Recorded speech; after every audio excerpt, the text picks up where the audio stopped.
Boa tarde. Que alegria estarmos juntos e podermos partilhar a palavra de Deus. Eu me chamo Darlene, sou missionária da Canção Nova, moro em Cachoeira Paulista. Eu estive o ano passado aqui no Redenção também, para aqueles que estiveram. O Tiago também estava aqui fazendo essa parte toda do palco. E voltamos, acho que deu certo, né? O povo falou, eles são bem bagunceiros, então vamos fazer eles voltarem, né? É uma alegria poder partilhar.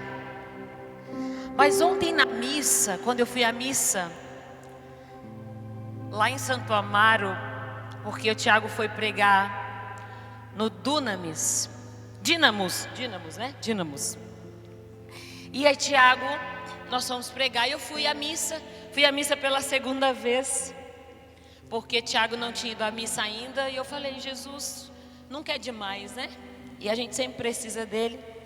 Desculpa a voz, eu estou tossindo um pouquinho, então talvez ela não está com tanta nitidez, mas vou me esforçar para dar o meu tudo para vocês. E ontem, observando tantas coisas, uma delas, o Senhor foi falando ao meu coração, é que nós estamos vivendo uma confusão entre ser perfeito e ser misericordioso. E essa conversa não é para quem está chegando na vida com Deus, mas é para você que veio e escolheu a Jesus Cristo e sabe quem Ele é. O Senhor dizia ao meu coração assim, que nós estamos vivendo a loucura do cumprimento e o esquecimento da pessoa. Nós estamos tão preocupados em cumprir regras e nós estamos esquecendo da pessoa. Vou dizer o que aconteceu na missa, e por isso eu dei essa introdução. Na minha frente tinha uma menina participando da missa e rezando o terço junto. E eu me fiz essa pergunta: o que ela está vivendo de verdade, Jesus, nesta missa? Porque se o mistério maior está acontecendo e ela está se ocupando de um terço no meio de tudo isso, e nós sabemos que antes do Concílio Vaticano II as pessoas rezavam porque elas não entendiam, não tinham clareza do que o padre falava, a missa era em latim, ok? Todo mundo entendeu esse contexto? Antigamente, antes do Concílio Vaticano II. No Concílio Vaticano II, você entende o que o padre está falando, você recebe a catequese daquilo que acontece. Você pode fazer cursos na internet para que te ajude a entender qual é o mistério que nós estamos celebrando. Mas a minha pergunta é: o que você está fazendo com a dimensão do perfeito e do misericordioso? Eu quero ser tão perfeito que eu acabo transgredindo aquilo que é mais nobre para nós, que é o mistério eucarístico. Então eu olhava para aquela menina e eu dizia, acho que ela parou de rezar o terço e ela só está segurando o terço atrás. Mas sabe quando você vê que a pessoa está fazendo a conta está andando assim? E ela estava assim e a conta começou. E aí eu falei, puxa, eu queria falar para ela, para de rezar o seu terço. Com certeza a Virgem Maria ia ficar muito feliz quando você tivesse o seu coração totalmente prostrado na presença do Filho. Mas nós estamos preocupados em ser perfeitos, e muito preocupados. A palavra de Deus diz assim, em Lucas 6, capítulo 36, sede misericordiosos, repete comigo, sede. E em Mateus diz o que? Sede. Mas há um grande detalhe nas nossas vidas que nós muitas vezes não observamos. Quando o Senhor fala a nós sede, Ele está dando uma ordem. E toda ordem ela tem como objetivo o seu cumprimento. Quando alguém te dá uma ordem, para que ela tenha êxito é preciso que você cumpra. Porque a regra, ela ordena a vida. Porque imagina se nós não tivéssemos regra no trânsito. São Paulo já é caótico. Se não tivesse nenhuma regra, imagina todo mundo se batendo. Alguém aqui já foi no Paraguai? Sabe como é o trânsito de lá, né? Eu acho que eu vou por aqui. A pessoa faz o caminho dela. Ah, não, dá para dar uma ré. Gente, do nada. É um caos. Eu já vi uma irmã que é uma lady na vida, mas pareceu uma louca no trânsito no Paraguai, xingando. Eu falei, quem é você, minha irmã? Porque o trânsito é caótico. Então a ordem, ela vem para que tenha êxito, é necessário que ela seja cumprida. Quero dizer, a regra ordena a nossa vida. Só que nós estamos numa geração e vivendo assim, precisa de tudo isso, não. Não precisa. Não tem necessidade. E aí nós vamos começando a nossa vida pautado na desordem. Quem é o desordeiro é o inimigo de Deus. Quem é o homem e a pessoa da ordem é o Espírito de Deus. Que quando o Senhor podia ter criado tudo junto em um único dia, o Senhor falou no primeiro dia, no segundo dia. Está vendo como a ordem? No terceiro dia. Você quer saber se você está caminhando direitinho com Deus e como está o seu interior? Pergunta para a pessoa que está do seu lado, como é que está seu guarda-roupa? Pergunta. Misericórdia, tem gente que nem pergunta, né? Vai falar, Jesus, meu guarda-roupa. Se você morresse aqui agora no Redenção e precisasse mexer nas suas coisas, como é que tá? Tá tudo bem? E o seu aí, tá tudo bem? O seu guarda-roupa? Não, a dela lá, a de trança. É o seu que eu perguntei. Tá tudo bem? Tá mais ou menos. Porque, gente, a ordem nos implica postura. Implica tempo. Então, nós baixamos a guarda porque eu quero viver na desordem. Então nós vamos baixando a guarda. Ah, não precisa tudo isso, porque eu quero viver na desordem. Mas ao contrário, a palavra de Deus dá uma ordem a você: sede. Sede. Quando Deus está dando uma ordem para que você tenha êxito na sua vida e você seja aquilo que Deus pensou para você, Ele está dizendo assim: cumpra, porque vai dar certo. Se você não cumprir, eu quero te dizer que vai dar errado. Você vai prestar um vestibular, não dá para você querer fazer do jeito que você quer. Você precisa acertar aquilo que é proposto, uma quantidade, a realidade. Você não pode levar o que você quer. Quero levar todas as canetas que eu gosto coloridas para o vestibular. Você pode? Essa é uma ordem que é dada, escrita, e que você precisa seguir para ter êxito. Mas qual é a ordem que Deus está pedindo a mim? Sede perfeito e sede misericordioso. Qual é a ordem que Deus está pedindo a mim? Porque nós olhamos para fora de nós é desordem, nós olhamos para dentro de nós existem desordens.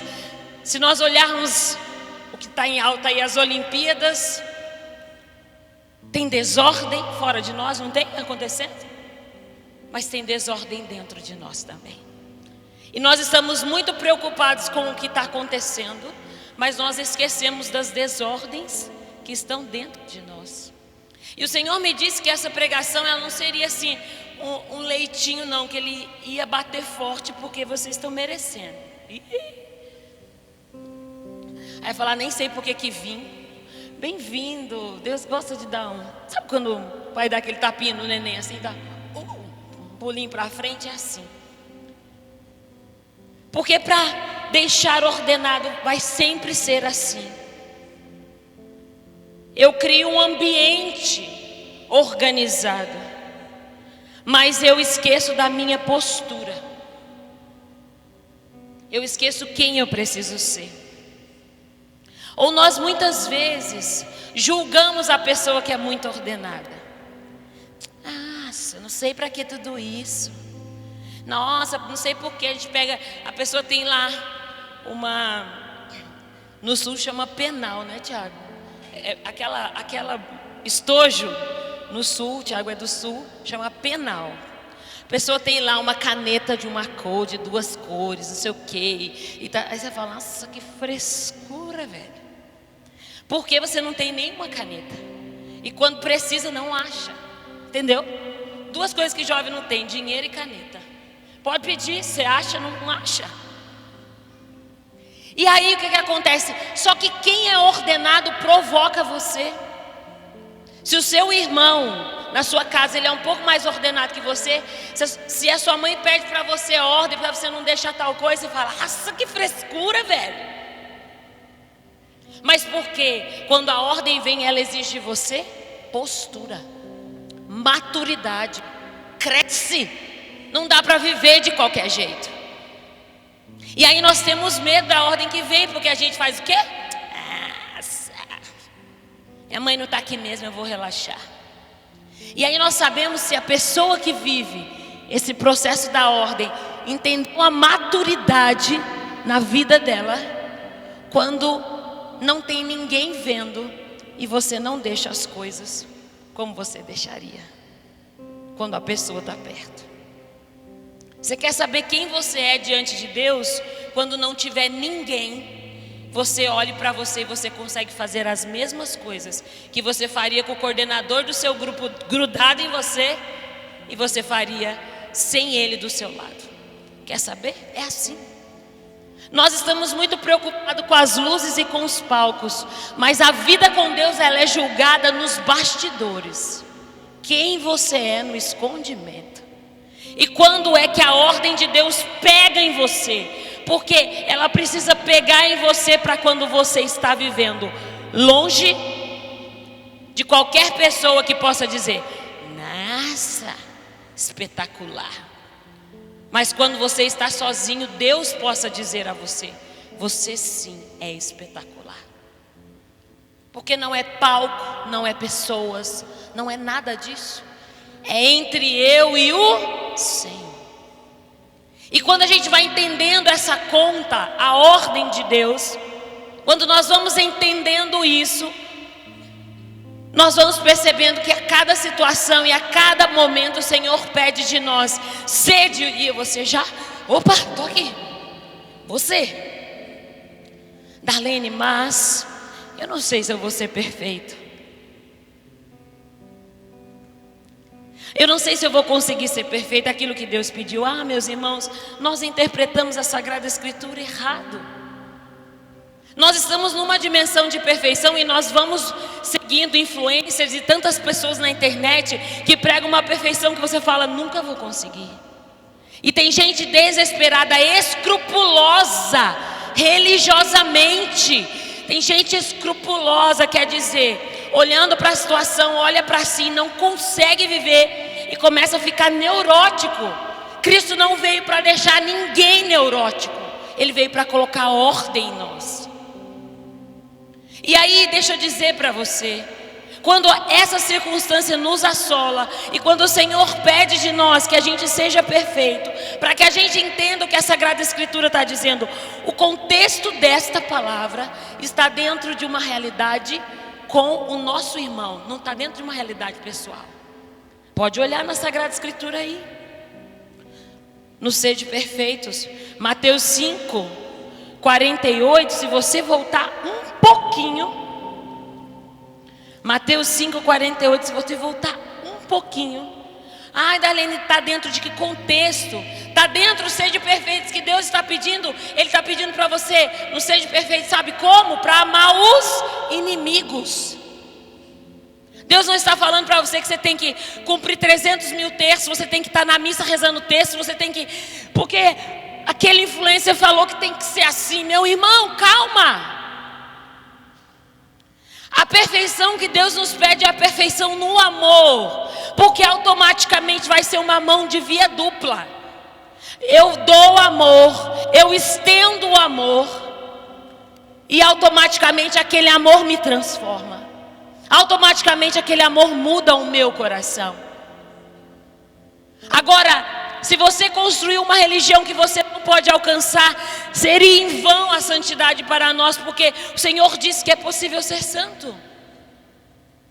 Mas a santidade não quer dizer que você tenha que ser perfeito, porque o Senhor se manifestou na vida daqueles que não são perfeitos, para mostrar que a perfeição no amor santifica-nos.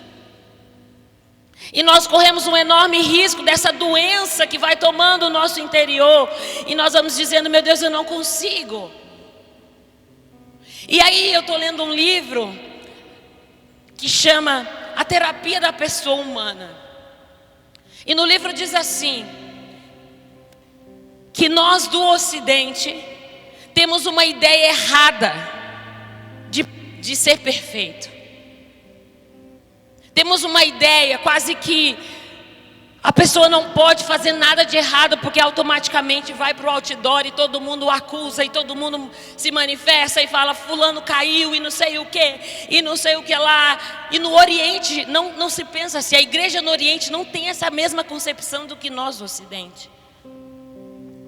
E aí eu pergunto para você, como é sua mentalidade em relação à perfeição? Deus está dizendo: eu quero te atrair para ser perfeito com os outros, e automaticamente na perfeição com o outro eu vou trabalhar em você. Mas se você usar essa medida de perfeição que você tem visto por aí sendo divulgado, talvez você atribuir ela a você, você vai correr um enorme risco de não conseguir, e você vai ser frustrado porque você não conseguiu. Se Deus colocasse uma perfeição tão distante de nós, eu preciso te dizer, a confissão de nada serviria. Por que eu volto se eu sou perfeito? E nós corremos um risco de nós usarmos os sacramentos e tudo aquilo que nos alimenta para a vida da fé, para que eu me converta. E o Senhor está dizendo: o sede de Deus, a ordem de Deus também é para o outro. Deus está pedindo a perfeição para amar os nossos inimigos, porque nós ficamos tão fiéis a Deus, tão fiéis. Eu sou fiel ao Senhor, vou na missa todo dia, eu rezo o rosário todo dia, mas eu sou incapaz de amar uma pessoa que está ao meu lado. Já dei esse exemplo algumas vezes, mas eu lembro quando eu comecei no grupo de oração. Nossa, paz de Jesus, amor de Maria, que bom estar com você, que alegria, meu irmão, a paz. Chegava em casa, brigava com meu irmão. E aí minha mãe dizia assim: ó, tá bonito na igreja, porque aqui trata o seu irmão como se fosse um traste. Trata ele mal. Trata ele como se ele fosse uma pessoa que não merecesse nada de Deus.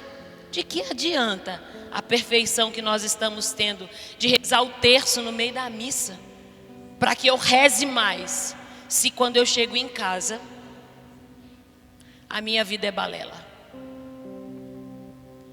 Porque a cena que eu vi ontem, aquela menina rezando o texto no meio da missa, eu falei: peraí, a perfeição não está no cumprimento da regra, a perfeição está no cumprimento do amor. A regra vai nos ajudar a nos posicionar com maturidade. A regra vai dizer para mim: ei, é por aqui. E por isso a igreja nos aponta caminhos.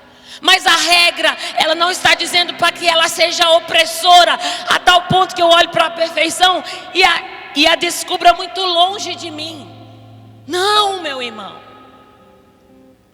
E aí, quando a gente olha com misericórdia, vamos por ser de misericordiosos, né? Confissão, nossa, eu vou lá, eu me prostro na presença de Deus, rasgo o meu coração. Mas para o outro não tem medida de misericórdia.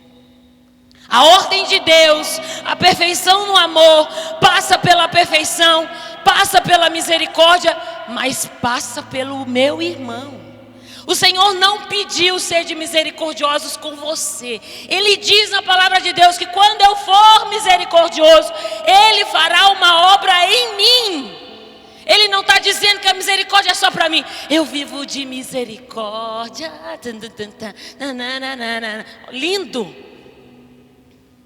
Mas eu preciso dizer, muita balela e pouco evangelho. Nós estamos ficando tão perfeccionistas, e com isso eu digo para você, nós precisamos estudar. São José Maria Escrivá diz que 1 hora de estudo para um apóstolo contemporâneo é 1 hora de oração, porque a gente precisa crescer. A gente precisa conhecer a fé. Mas a gente não pode ficar doente nas letras e esquecer que o evangelho passa pelo amor ao outro. Nós corremos... Uma vez eu conversando com um padre da comunidade, eu fui ter direção espiritual. E aí eu falei, nossa padre, o senhor está sendo muito bravo comigo. E aí ele disse assim, se você veio para a direção espiritual para passar a mão na sua cabeça, então era bom que nem viesse. Esse é o nível, né, do negócio. Porque Deus não pode passar a mão na minha cabeça. Aí ele falou, se você precisar de um irmão, não, mas eu vim aqui como um pai espiritual seu para te exortar.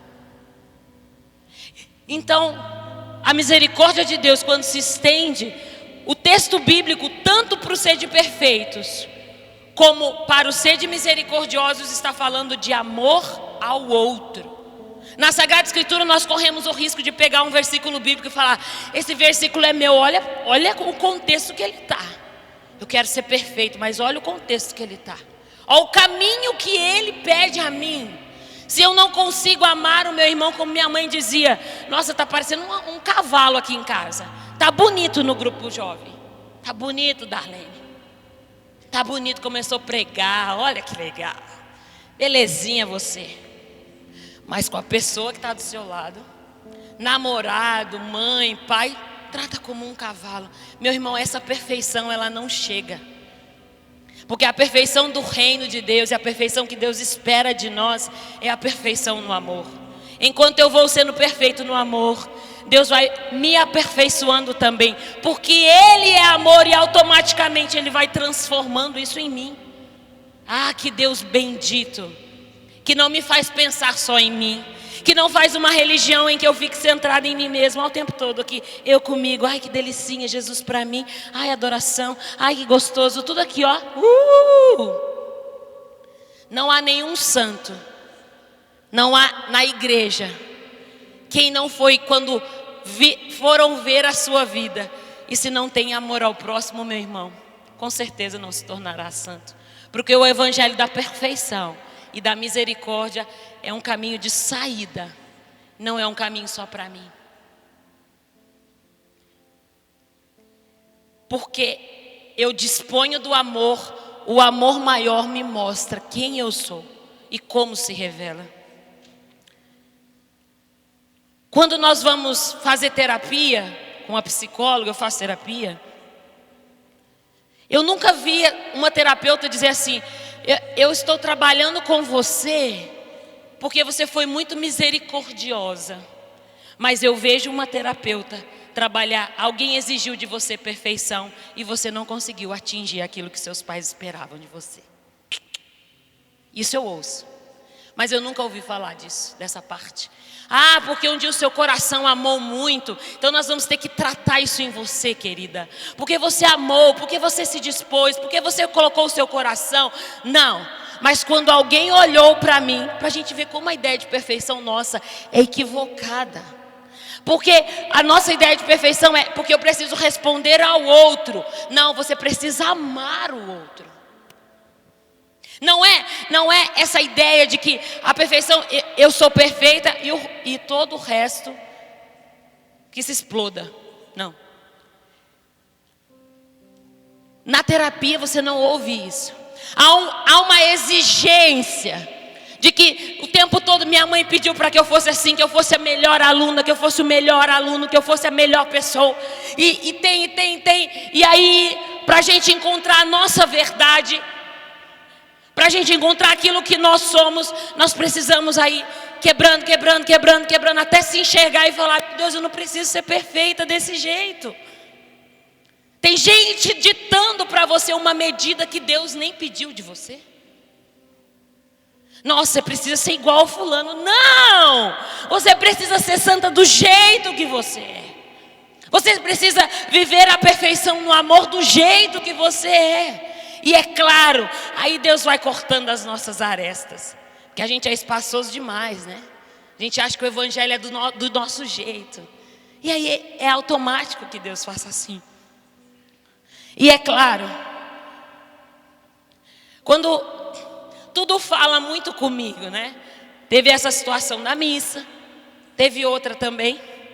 Partilhava no carro com o Tiago, com as meninas que estavam trazendo a gente da fraternidade. E eu pensava que nesse desejo do nosso coração de ser perfeito, de ser misericordioso, a gente vive um grande contratempo na nossa vida. Porque se a gente é o lugar onde uma pessoa chega e ela não se sente culpada, ela consegue ser ela. Com o Tiago eu vivo falando isso. E Tiago, peguei você para Cristo hoje para falar. Mas com o Tiago eu vivo falando, Tiago, não precisa se desculpar nisso aqui, porque eu já sei como que você é. Então não precisa enfeitar o pavão. Pode falar. Quando você consegue ser livre no lugar, aquele lugar é sua casa. Com um amigo não é assim? Quando você chega e você fala, meu Deus, não aguento mais. Tem que, por exemplo, estou num trabalho que eu não posso nem respirar o tempo todo assim, ó. Batendo continência pro chefe, fazendo alguma coisa, na faculdade, na escola, sei lá onde. Quando você chega em casa, você fala, assim também, Deus pede que você também seja casa de alguém. Em que você não fique medindo a perfeição da pessoa, mas que você acolha ela. E que você seja misericordiosa com ela. Olha como todo mundo quer casa. Eu disse que quando eu saio em São Paulo, eu começo a ver todos esses irmãos de rua. E eles me falam uma coisa. Todo homem quer ter uma casinha. Eles fazem um puxadinho. Pegam um pano e estende para dizer, isso aqui é meu, eu me sinto em casa aqui. Todo homem, toda mulher tem desejo de ser casa para alguém. Mas também tem desejo de espaço, de pertencer. Mas é difícil. Ninguém vai pertencer num lugar onde ele não se sente livre. Nós precisamos pertencer a Deus, porque é o lugar da nossa liberdade, de sermos filhos, de sermos amados. E é tão interessante porque se a pessoa não pode ter um puxadinho, se ela quer dormir ali naquele espacinho, porque é dela. Aqui eu me sinto que é o meu espaço. Mas se nós temos a perfeição nesse estágio, irmão, ninguém consegue ser casa para nós. Ninguém. E nós não conseguimos ser casa para ninguém. Porque nosso nível, para falar comigo, tem que ter lido a Suma Teológica todinha. Tem que ter, Santo Agostinho na ponta da língua. Filosoficamente, Dostoiévski, todo mundo tem que estar mandando bem. Mas quando é que você consegue baixar a guarda e falar, eu consigo conversar com os magistrados, mas eu consigo conversar com esse irmão de rua que precisa somente ser olhado e acolhido. O Evangelho pede de nós essa capacidade de se adaptar, porque Jesus era assim. Jesus não pede a nós nada que Ele não fez, para dizer para mim e para você que é possível, na condição humana que Ele assume, na que Ele vive, para dizer, não é só com os magistrados, eu posso estar no meio deles e ser um com eles. Porque também é o lugar da evangelização, mas também eu preciso ser casa. E às vezes a pessoa que está do seu lado, na sua casa, na sua família, ou com você aí sentado, a gente está junto para um rolê, mas você não consegue ser casa para ela, porque o seu critério é muito alto. Porque você precisa ser perfeito. E se aquela pessoa erra, acabou. Olha, você vê o nível do negócio. Eu sempre fui... Antes de ser de Jesus, vamos falar direito, né? Eu era da balada, assim, né? A corzinha já disse que eu gostava de um samba, né? Já tá claro, assim, para vocês. Então, eu nasci na roda do samba. Eu nasci e gostava de estar ali, né? Eu falei, qualquer 2 lapisinhos que bater e dar uma batidinha de samba, eu sambo tranquilamente, não tem problema. Só que nesse ambiente, nessa circunstância, vivendo naquele ambiente, naquela circunstância, eu conseguia ser casa para alguém se eu não estava na minha melhor fase, no lugar onde Deus estabeleceu para mim, naquilo que Deus pedia de mim. Eu não conseguia ser casa. É Deus que constrói a casa que você é para ser casa para os outros. Não é os homens, não é as músicas do mundo. Não é o mundo que constrói a casa que você deve ser. Para o ser de perfeitos caber, para que aquele irmão chegue, para que aquela pessoa chegue. Eu preciso ser casa, mas a casa que eu preciso ser. Quando Deus pedir de mim sede, eu entenda, me coloque em prontidão, em atitude madura. Ah, Darlene, mas eu só tenho 15 anos, meu irmão. O homem que caminha na vida espiritual amadurece do que qualquer um outro. E ai que posso dizer, os que sofrem amadurecem mais ainda. Ai, Darlene, será que eu preciso sofrer para amadurecer? Não sei. Vamos perguntar para o Cristo. Tem gente que precisa ir por esse caminho, tem gente que não. Mas eu preciso te dizer, você precisa ser casa. E para ser casa, meu irmão, precisa assumir esse sede. Sede misericordiosos, sede perfeitos. Ah, é para comigo, misericórdia, perfeição. É para comigo. Não, nessa medida não. Quando eu sair, porque a palavra de Deus que o sede perfeito, o sede misericordioso está na dimensão do amor ao outro. Eu quero me abastecer. Abasteça amando. Se abasteça amando. Há grandes tratamentos que a pessoa precisa cuidar de outros para que ela saia do próprio umbigo. O mundo não está girando em torno de você. O mundo está precisando que você o ame. Não é que você fique girando em torno dessa realidade, dizendo, meu Deus, todo mundo, ninguém olha para mim. Não, calma. Se você entendeu o Evangelho, se você não pegou um versículo solto e falou, ah, é assim, eu preciso dizer a você, não é assim mesmo. Leia o contexto e você vai entender. Sede misericordiosa. Na minha Bíblia está escrito assim, porque a minha Bíblia é uma tradução fiel ao aramaico, a tradução da Tebe, e ela diz assim, sede generosos. Eu gostei tanto dessa palavra. Sede generoso. Ser generoso com Deus é não fazer conta. Santa Teresinha diz assim, quem ama não faz cálculo.